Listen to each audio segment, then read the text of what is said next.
eu sou a Kátia Michele, esse é o Retrato Gravado e nós estamos aqui no estúdio do Bem Paraná, com coordenação da Josiane Ritz e operação do Evandro Soares. Hoje a gente recebe o arquiteto Ricardo Amaral, que tem muita história boa para contar para a gente. O Ricardo Amaral fez o projeto da Fábrica de Ideias, que a gente vai contar um pouquinho, mas não é só isso. Tem muita coisa acontecendo no escritório dele e que a gente quer aqui contar para vocês de uma forma bem descontraída, bem legal. Não é, Ricardo? É isso aí, tudo tranquilo? Tudo bem? Tudo bem, muito obrigada por aceitar nosso convite. Ora, é um prazer estar com vocês. Que bom! Eu acho que eu gostaria que você falasse primeiro desse projeto Fábrica de Ideias, porque já está gerando um burburinho muito grande em Curitiba, né? Da onde ele surgiu? O que você pensou quando estava, né? Como é que você projetou essa inovação toda que vai acontecer aqui em Curitiba? Que é uma coisa inédita também, né? No Brasil. Sem dúvida. Na realidade, a ideia da Fábrica de Ideias não é minha, é desse jovem e brilhante político que nós temos, que é o governador Ratinho Júnior. Inicialmente, havia se preparado toda aquela área para fazer um projeto também inovador, que existe em algumas capitais brasileiras, que era a cidade da polícia, ou seja, concentrar várias polícias, né, a inteligência da polícia civil, polícia militar, enfim. E, posteriormente, o governador Ratinho Júnior, que é um jovem político, como eu falei, com muita ideia de inovação e tecnologia,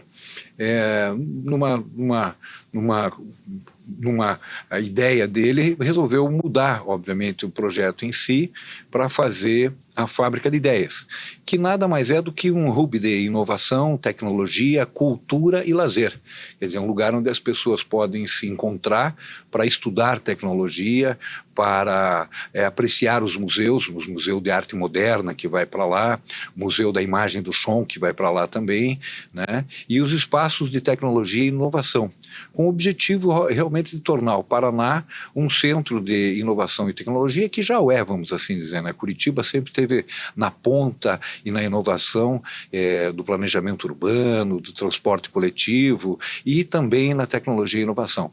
E essa foi a ideia principal, que veio dele. Daí nós, depois de contratados pela Audi para fazer esse trabalho, a gente procurou algumas pessoas do governo do estado, Secretaria da Cultura, Secretaria de Planejamento, para entender bem qual era a ideia deles. E aí a gente desenvolveu esse projeto, que eu acho que é um presente para a cidade de Curitiba, sabe? Porque ele está num bairro que é o Rebouças, nós curitibanos conhecemos bem o bairro. Esse bairro já é um bairro assim foi o primeiro bairro industrial do estado do Paraná, e é um bairro que se tenta reciclá-lo e retrofitá-lo já há muitos anos, e sem muito sucesso, né, eu diria. E a Fábrica de Ideias, ela é um projeto que permeia toda aquela região ali, sul do Rebouças, né? E que dá muita acessibilidade às pessoas, funciona como uma espécie de uma praça, né? Uma fluidez muito grande com as ruas que ali estão, com todas as 4 ruas que margeiam a Fábrica de Ideias. Vai ser ali na antiga fábrica da Ambev, né? Isso. E o projeto tem retrofit também. Me fala um pouco desse projeto de arquitetura. Qual que é a inovação dele em termos de engenharia e arquitetura? Pois aí quando nós começamos a desenvolver o trabalho, nós verificamos que aquilo tem uma história muito grande, né? Aquele espaço em si, aquele lugar em si, aquela quadra, e o Rebouças, de uma forma geral, tem uma história muito grande. Então nós adotamos como partido de trabalho reciclar e retrofitar algumas áreas, né? Como os antigos moinhos que lá existiam, os antigos laboratórios de cevada que lá existiam também, né? Das cervejarias que ali estiveram presentes. Foram várias cervejarias. A primeira foi a Cervejaria Glória em 1933, imagine. Então é uma área que tem muita história para Curitiba. E aí a gente resolveu, em 2/3 da área, retrofitar todos os prédios que estão ali. O Bar da Brahma, por exemplo, acho que quem é de Curitiba tem um saudosismo muito grande, né? O Bar da Brahma era um ponto de encontro maravilhoso de nós curitibanos ali, da juventude em si. E aí a gente resolveu resolveu fazer 2/3 de retrofit, restaurando algumas edificações, e 1/3 dela nós resolvemos edificar um edifício novo para mostrar realmente a data, né? As datas, a temporalidade das edificações. Ricardo, me conta o que você acha do retrofit de uma forma geral, assim. A cidade é um caminho para as grandes cidades? Não tenha dúvida, sem dúvida é um caminho para as grandes cidades, né? De uma forma geral, os centros urbanos eles ficam muito deteriorados. Agora mesmo nós estamos passando em Curitiba mais uma tentativa entre várias outras que já tiveram. Eu acho que essa será uma tentativa que vai ser de sucesso, ou vai ter já está tendo uma boa resposta à população, de que o centro seja efetivamente utilizado, né? Com habitações e com comércio também, né? Porque são as coisas que dão vida à cidade, né? O bar da esquina, a calçada, a Rua das Flores, é isso que dá vida a uma cidade, né? E os centros urbanos, isso é uma tendência mundial, não é de Curitiba, eles vão ficando antigos, eles vão ficando velhos, né? As pessoas envelhecem, as edificações também, os centros também, vai criando dificuldade do sistema viário, de transporte, de locomoção, de acessibilidade. Os edifícios vão ficando realmente mais antigos e vão precisando de novas soluções de ocupação, né? Então o retrofit é uma bela de uma solução para as áreas urbanas centrais. Eu acho que Curitiba vai passar por um retrofit muito grande na sua área central e nos edifícios, desde que haja efetivamente uma legislação que beneficie isso e que chame o empreendedor. Eu costumo dizer que a evolução das cidades está muito ligada também ao empreendedorismo, né? A iniciativa privada. Lamentavelmente, só o governo, as instituições municipais e estaduais não conseguem dar a resposta que o cidadão precisa, né? Se não tiver o engajamento da iniciativa privada. Então, se a municipalidade de Curitiba conseguir convocar a iniciativa privada para essa iniciativa do centro, de resguardar mais o centro e trazer mais atividades residenciais e comerciais para o centro, eu acho que será muito bem-vinda e vai ter um sucesso muito grande em Curitiba. E essa é uma tendência mundial, essa realmente é uma dor mundial também dos centros urbanos ficarem mais deteriorados. Certo. E também agora mudando um pouco, né, saindo um pouco de Curitiba e falando do litoral, né? Se a gente somar todos os seus projetos do litoral, já dá para dizer que você vai fazer parte de toda a reforma do litoral do Paraná também, né? Tem Guaratuba, tem Paranaguá. Me conta o que você está fazendo no litoral aqui do Paraná e quais são esses projetos? Pois é, isso começou com o ex-prefeito de Guaratuba, o Roberto Justus, que numa conversa muito informal com ele gostaria de fazer um retrofit também, uma reutilização ali na Praça dos Namorados em Guaratuba, naquela região onde as pessoas da cidade de Guaratuba, quer dizer, os munícipes mesmo, convivem praticamente diariamente, sem falar do turismo, obviamente, na época de temporada. E aí a gente acabou fazendo uma análise, um estudo pro Roberto, na época ele era prefeito, para retrofitar aquela área e dar um volume mais de características de uma grande praça em torno do bem tombado que ali existe, em torno das construções antigas, e fizemos ali um trabalho. Isso se expandiu para o litoral inteiro, né? Com a iniciativa também do governo atual, do governador Ratinho Júnior, da engorda do litoral ali de Matinhos, que por sinal foi um trabalho assim magnífico que foi feito de engenharia, vamos assim dizer, né? Agora acho que fica pronto agora, o mês que vem eles entregam definitivamente a obra, e a resposta da população foi imediata, né? Porque o litoral paranaense, ela não é do matinhense ou do guaratubano, né? Ela é do Paraná inteiro, quer dizer, as pessoas do Paraná aproveitam o litoral de uma forma geral, né? É um estado, o litoral não é uma área de lazer, nem é o litoral, é um estado de lazer. As pessoas vão para lá para se divertir, descontrair, passar o final do ano, passar o ano novo, passar o Natal, passar alguns dias com a família. E o litoral do Paraná foi muito esquecido, na minha opinião. Acho que o Paraná tem uma dívida muito grande com o litoral do Paraná, que agora, em função função desses trabalhos todos, está se pagando, né? Essa dívida está diminuindo. E o governo do estado, então, resolveu fazer um retrofit também de áreas urbanas, né, uma requalificação dessas áreas urbanas com calçadas melhores, passeios melhores, áreas de ciclistas melhores, áreas de jogging melhores, lounges, enfim, resolveu requalificar toda essa área que começou ali na Praia Brava de Matinhos. Isso acabou se estendendo porque a resposta da população foi tão magnífica e tão boa, como eles estavam dizendo assim, olha, graças a Deus vocês lembraram do nosso litoral está perdendo para Santa Catarina, nosso turismo está perdendo, o caiçara está perdendo de comercializar seus produtos, né? O pescador está perdendo também de comercializar os seus produtos, seus peixes, enfim, e isso teve uma resposta muito boa. Eu acho que é um projeto de muito legado que o governo do estado está fazendo, né? Nós estamos, obviamente, fazendo uma assessoria para esse projeto e eu fico muito contente. Eu vejo que a população está muito grata ao que está se fazendo no litoral do Paraná. Né? É uma mudança significativa. Essa engorda do litoral que foi feita ali em Matinhos, ela já teve uma resposta no turismo, já teve uma resposta muito grande na população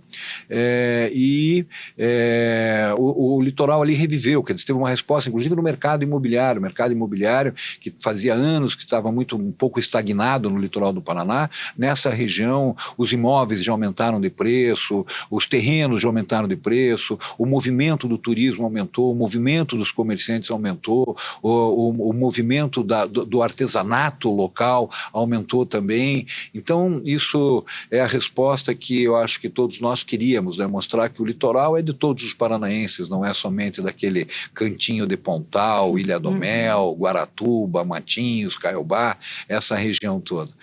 Que bacana. E, Ricardo, no que você pensa, em quem você se inspira quando você está criando um projeto? Qual que é a tua maior inspiração, a tua formação, né? Eu queria conversar um pouquinho contigo também da sua formação, do começo da sua carreira, mas antes da gente entrar nesse assunto, eu queria que você falasse o que te inspira e o que te motiva quando você está fazendo um projeto. Pois veja, a gente já tem alguns anos aí de estrada, né? Só olhar a cor dos cabelos, você já vê que já se passaram alguns anos, né? E a mim, o que realmente me motiva nesse momento são projetos de legado. Sabe, que a gente consiga, como arquiteto, deixar um legado para a população, para as comunidades, para as vizinhanças, né? Eu acho que passou, pelo menos em mim pelo menos passou aquele momento de querer trabalhos grandiosos ou muitos contratos bons financeiramente. Eu estou numa fase assim muito de fazer projetos realmente que deixem uma resposta muito grande para a população, embora o arquiteto seja dotado dessa intenção, né? Quando a gente já sai da universidade, mesmo que você faça lá uma casa popular, um edifício de grande porte, aquilo é um legado para a população. Mas os projetos de urbanismo, de retrofit, têm me motivado bastante, porque mostram que a gente pode deixar um legado muito importante para o futuro, né? Eu digo que tem alguns legados, assim, nesse momento acontecendo, que são sonhos dos paranaenses de mais de 30, 40 anos. A Ponte de Guaratuba, por exemplo, do qual eu não tenho envolvimento absolutamente nenhum, mas é um projeto de legado fantástico para as populações, né? Imediatamente o litoral do Paraná, que é composto ali do município de Matinhos, Pontal e Guaratuba, vai se tornar quase vai dobrar a sua população, porque a ponte vai ligar as duas populações de Guaratuba e de Matinhos. Isso vai facilitar a educação, vai facilitar a cultura, vai facilitar a mobilidade, vai facilitar tanta coisa, sem falar do turismo, naturalmente, né? Eu acho que é muito mais preocupante as populações locais, as comunidades locais, do que o turismo. O turismo vai e volta, mas a população está lá o ano inteiro sofrendo as dificuldades na mobilidade, as dificuldades de boas escolas, boas universidades, bons centros de informática. Por quê? Porque as populações são muito pequenas isoladamente. Isso em conjunto, então isso em conjunto já muda de patamar, né? Já muda, é outra dinâmica, né? Para a economia. Mas então, isso que você está falando, de deixar um legado também, isso a gente pode colocar outros projetos que você está fazendo, por exemplo, o envelhecimento da população, a tecnologia também te inspirou a fazer projetos como o BIOS, né? Sim. Me fale um pouco desse projeto. O que ele é? Esse é um projeto específico, por exemplo, para a área imobiliária, mas é um projeto também muito bacana e eu acho que também tem um legado muito importante aí, né? Uma empresa local de incorporadora, que é a Laguna, fez uma grande pesquisa nacional e resolveu fazer, baseado nessa pesquisa imobiliária, um produto imobiliário para as pessoas com mais de 60 anos. Ele é um 60 a mais, né? Isso é muito novo. A população está envelhecendo, sem dúvida. Isso é muito novo no Brasil ainda, né? Isso nos Estados Unidos e na Europa já é uma coisa um pouco mais constante, mas no Brasil é muito novo. E o BIOS, ele concentra isso. Ele é uma residência muito bem planejada em todos os aspectos físicos para uma população um pouco mais velha, né? Um pouco mais sênior. O que diferencia? Diferenciam tamanhos de espaços, mobilidade, acessibilidade, também muita arquitetura biofílica. Você traz o jardim para dentro da casa, para dentro do apartamento, né? E aí, unido a esse conjunto todo, uns equipamentos que podem ajudar essa população mais velha a ter um certo conforto de saúde e de atendimento, vamos assim dizer, com clínicas, com hospital dia, enfim, todo um conjunto que coloca essa população que é um pouco mais sênior numa certa estabilidade emocional para viver e para ter o seu dia a dia.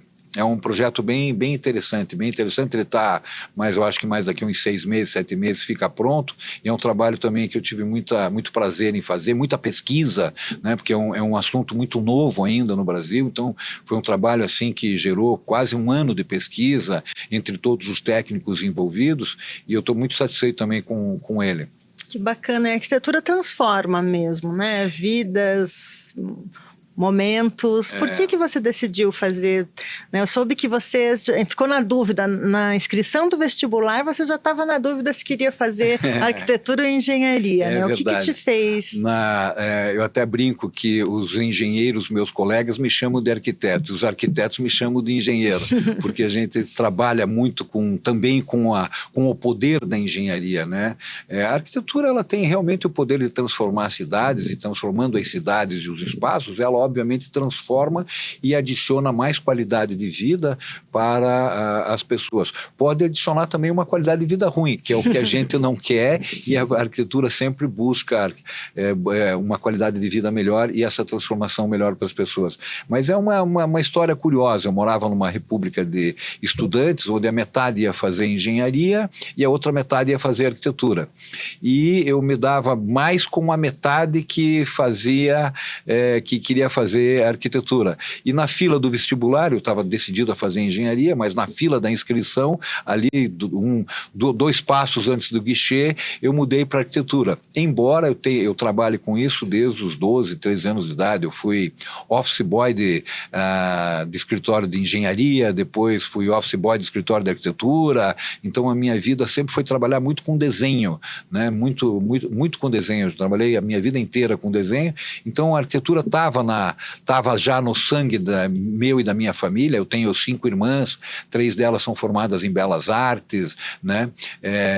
Minha madrasta era música, pianista, então a arte sempre esteve muito envolvida na minha família como um todo, né? A arte e o esporte. E aí decidi fazer engenharia e arquitetura, e foi uma bela coisa que... a melhor decisão da minha vida, né? Posteriormente, depois de alguns anos de formado, eu montei uma empresa de engenharia consultiva que iniciou com o objetivo de gerenciar e coordenar os projetos do arquiteto Ricardo Amaral, mas acabou se tornando uma empresa, hoje uma das empresas líder de mercado, com atuação nacional, exato, a Geplan. Então eu tenho no meu sangue a arquitetura, no meu sangue a arquitetura, no meu coração a arquitetura, e na cabeça um pouquinho de engenharia também. O Jaime Lerner teve alguma influência na fundação da Geplan? O Jaime teve. Me conta. O pior é que teve mesmo, né? O pior é que teve. A minha turma de faculdade sempre esteve muito ligada ao Jaime, né? O Jaime, você perguntou aí quais são as inspirações. Acho que a inspiração de todo arquiteto, de todo urbanista, é um pouco Jaime Lerner também, né? Porque é um dos masters da arquitetura mundial, do planejamento urbano mundial. E ele já eleito governador do estado pela primeira vez, mas não empossado ainda, ele comentou com um grupo de amigos onde eu estava que ele ia transformar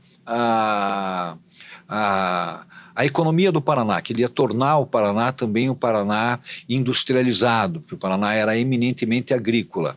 E assim ele o fez, ele iniciou trazendo o Renault, trazendo o Audi, trazendo uma série de indústrias para o Paraná. E nessa conversa ele brincou assim, e vocês, arquitetos, engenheiros, têm que se preparar, tem que ter empresas,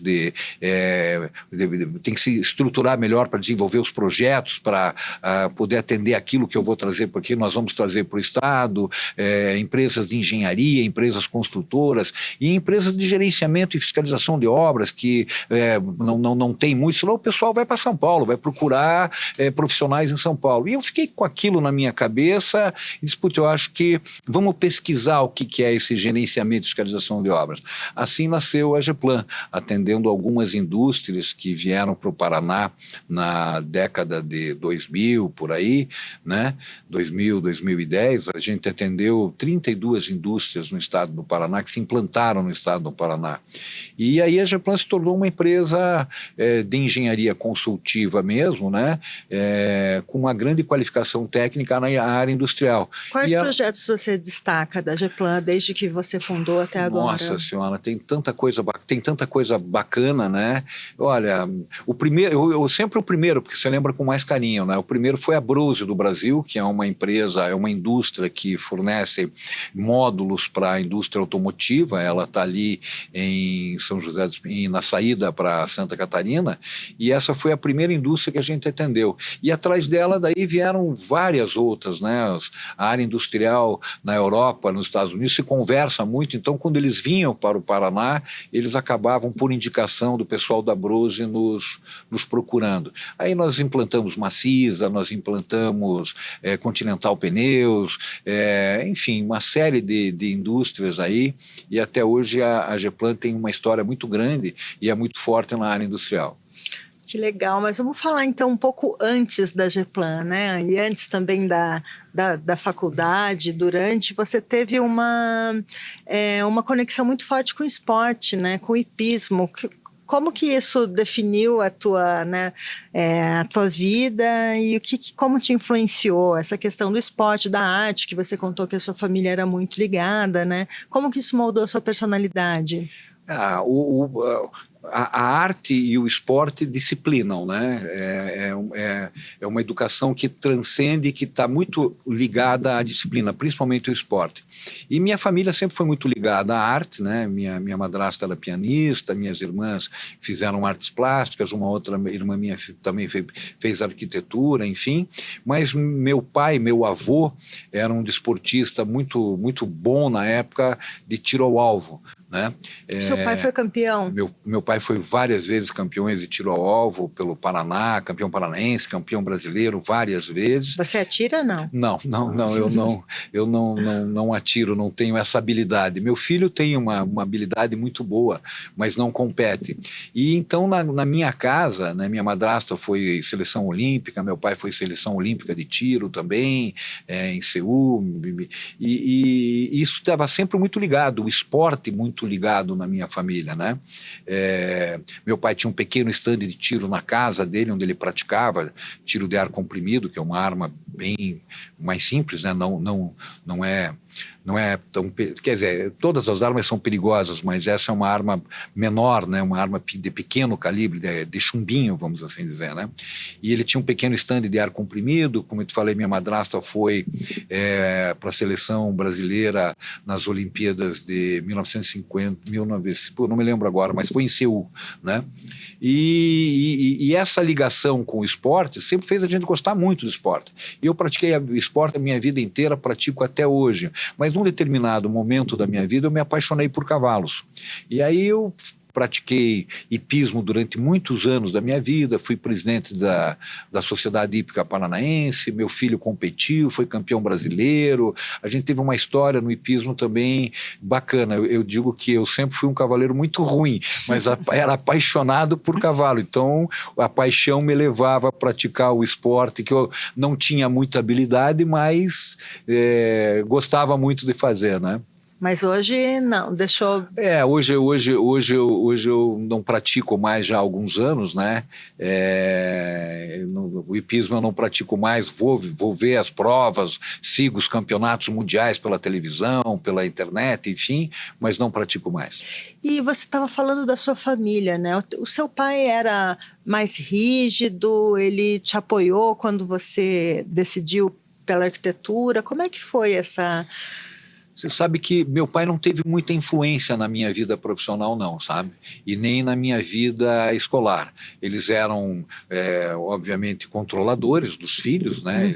Uma geração que controlava mais os filhos, mas nunca nos impôs nada a nenhum dos 6 irmãos, né?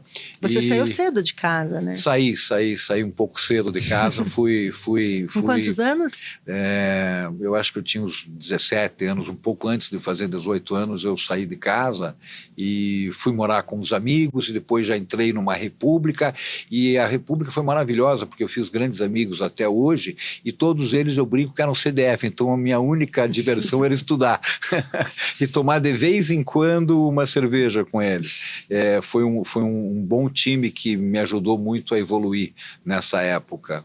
E o esporte então teve muito enraizado, meu pai viajava muito, competia em campeonatos mundiais, campeonatos brasileiros, enfim, e aí eu desenvolvi também muita arquitetura esportiva, gosto muito do esporte em si, né? Fiz algumas coisas no Clube Curitibano, na Sociedade Hípica, no Graciosa Country Club, todos ligados ao esporte, enfim, a minha vida tem muito de esporte também. Você é um cidadão curitibano. Eu sou um cidadão curitibano, né? Curitiba, com certeza, amo essa cidade, acho que essa cidade é uma cidade que ensina ao mundo a arte de viver. E o que você mais gosta da cidade, assim? Quando você sai daqui, o que você conta para as pessoas? Olha, vá para Curitiba, por quê? Eu tenho uma história bem bacana a respeito disso. Eu estava numa viagem na Europa com a minha esposa, na Itália, e nós estávamos indo visitar a Ilha de Capri, num daqueles transfers, né? E o barco estava cheio de gente, a gente ia visitar a Ilha de Capri, e atrás de mim tinha um casal de alemães, né? E aí a gente estava conversando em português, etc e tal, não sei das quantas, e aí o alemão perguntou, vocês são brasileiros? Não, vocês são da onde? Vocês são portugueses? Não, nós somos brasileiros. São da onde? Curitiba. E ele começou a falar de Curitiba, ele conhecia Curitiba mais do que a gente. Por quê? Porque Curitiba é encantadora pelos seus parques, pelas suas praças, né? Pelos seus pontos de encontro, né? Aí tem eu acho que o Jaime Lerner foi um grande incentivador do bar da esquina, da Rua das Flores, né? Do encontro do curitibano em si, né? E eu gosto muito da cultura, eu acho que Curitiba é uma cidade que tem várias culturas, né? Alemão, enfim, é uma miscigenação de culturas muito grandes aqui na cidade, isso faz bem ao estado, né? É um estado muito produtivo, é um estado que planta, é um estado que tem muita industrialização, tem muita agricultura, agronegócio, enfim, eu acho que sinto falta de tudo quando eu saio daqui. Eu gosto também. E voltando ali também para a sua vida pessoal, né? Se você fique bem à vontade, se você não quiser responder, você passou por uma perda muito significativa e muito grande, né? Como superar isso?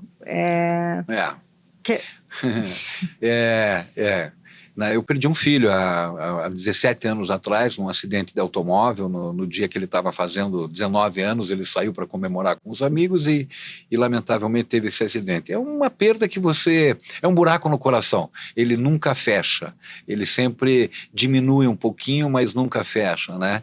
E a superação disso foi com a família unida, a esposa, minha esposa é uma pessoa maravilhosa, me apoia em praticamente tudo que eu faço e sempre está comigo. Então, a superação foi muito amor, muito carinho, muita família, trabalho, dedicação, mas é um buraquinho que ainda não está fechado. E o seu outro filho trabalha com você? Meu outro filho é administrador e trabalha comigo, ele tem uma incorporadora, né? Eu acho que talvez eu tenha influenciado um pouco ele por causa da arquitetura e das empresas em si, mas ele é um incorporador, um jovem, brilhante incorporador, vai indo muito bem, me deu 2 maravilhosos netos, que são o meu regalo da vida, né? E, enfim, o Ricardinho, meu filho, o Ricardo Queller Amaral, é uma belíssima pessoa, um administrador fantástico, com ideias brilhantes, entende muito do mercado imobiliário e está indo muito bem, graças a Deus. E vocês estão lá naquele escritório maravilhoso, né? O meu escritório tem uma história, né? Uma casa também, né? Coincidentemente, de 1936, feita por um engenheiro alemão. Eu até preciso pesquisar mais a fundo a origem do Wagner. Era um engenheiro alemão que veio para o Brasil, eu acho que até fugido da Segunda Guerra ou coisa parecida, e fez uma casa ali, uma casa de madeira, no Gulang, no alto da Rua 15, lá no Gulang, e fez uma casa de madeira que hoje é o meu escritório. Obviamente, a gente foi adquirindo algumas propriedades laterais, enfim, unificamos e tal, e é um lugar bem aprazível, é um escritório bem harmonioso, com muita natureza, muito passarinho. No verão tem revoadas de papagaio nas minhas árvores, um negócio bacana, né? Sabiás. Então é um lugar bacana, um lugar tranquilo. Aliás, Curitiba proporciona isso, né? Fora o centrinho tradicional, aí, algumas ruas, como o Visconde de Guarapuava, 7 de setembro e tal, Curitiba tem muito desse ar bucólico, desse ar natural, né? Isso também apaixona o curitibano e apaixona quem vem de fora, né? E hoje você se sente, então, realizado pessoalmente, profissionalmente? Tem muita coisa ainda para fazer? Qual é o legado que você quer deixar? O legado que eu quero deixar é bons trabalhos na área de arquitetura e de urbanismo, que a população possa usufruir com bem-estar, com qualidade de vida em si. Esse eu acho que é o legado número 1 do arquiteto, né? Que as suas obras possam trazer uma qualidade de vida boa para a população, né? Esse acho que é o legado de qualquer arquiteto quer atingir, né? E realmente me sinto muito realizado na minha profissão. Eu acho que a gente é muito bem credibilizado no mercado em si, no mercado de incorporação, que eu atuo bastante, no mercado de arquitetura, de urbanismo, e sempre tentando fazer trabalhos diferentes, procurando novidades, né? Eu viajo bastante, pesquiso muitas coisas aí pelo mundo afora para poder não me inspirar, mas para poder agregar mais valor a mim mesmo e transferir isso para os nossos projetos. Que legal. Então, Ricardo, a gente está chegando ao fim aqui do nosso bate-papo. Você tem alguma consideração, algum recado para deixar para os nossos ouvintes aí? E o que eu posso falar para os teus ouvintes? Primeiro, muito obrigado a você, né? E segundo é que eu espero, por exemplo, que a Fábrica de Ideias realmente seja um presente para Curitiba, que o curitibano e o paranaense aproveitem bastante, né? Essa fluidez, esse espaço todo que está sendo proposto ali. E comentar que realmente a arquitetura tem o poder de transformar as pessoas, né? Que os arquitetos devem pensar, os arquitetos mais jovens que estão vindo aí, devem pensar efetivamente nessa transformação e na sua responsabilidade com a sociedade como um todo, né? Basicamente é isso, mas estou muito satisfeito e bastante preenchido pela minha profissão, bastante realizado por ela. Que bacana, muito obrigada pela presença. Recomendo aos jovens que façam arquitetura, porque é uma profissão maravilhosa. Recomendo também. Sofrida, né? Porque a gente trabalha muito, muito, muito, né? Desde a época de faculdade. Mas é uma profissão... Mas vê o resultado, uma profissão gratificante mesmo. Esse é o Retrato Gravado. Nós conversamos aqui com Ricardo Amaral. E se você chegou até aqui, muito obrigada. Curta, compartilhe. E também você pode ler a história completa do Ricardo Amaral acessando o Bem Paraná. Muito obrigada e até o próximo Retrato Gravado.